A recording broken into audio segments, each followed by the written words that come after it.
magpapahay kayo, vlog ako. Hi, thumbnail. We got photo booth guys. Maple Grove sa John Day. Say hi guys.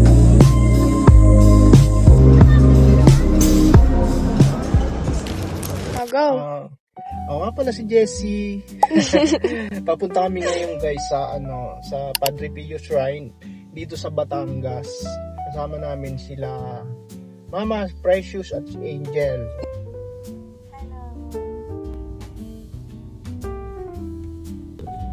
Hi guys! So, nasa Macdo kami. Magdadrive to kami because di pa ako nagpa-breakfast kami pa.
Say hi guys.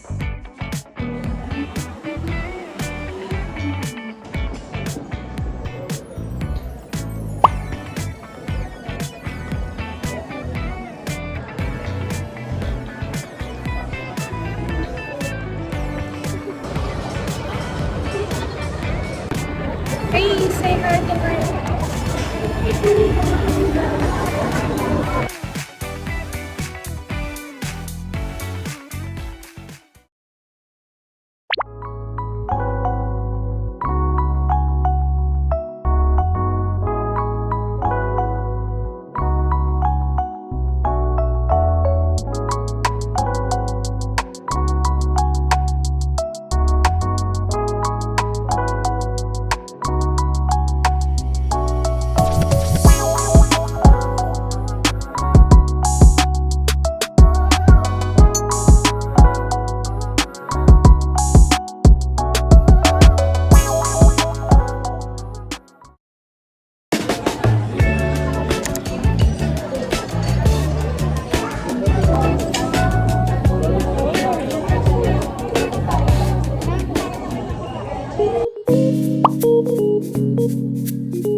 Hi guys! We're at Maple Grove sa John Day. And it's Saturday. I'm with Mama Papa yan. Kasi sa hula silang dalawa, date sila. Habang kasama ko si Ate Ada sa likod na camera. No? Hindi, ikaw. We got drinks. Show mo. So, kakatapos lang ng mga first week of school. Kakatapos lang. This is my way of unwinding kasama ko family ko. And we're just gonna enjoy the walk. guys, nagpa-play sila kanina pa ng K-pop music doon. And I'm enjoying so much. Naalala ko na may mic pala ako, so I brought it.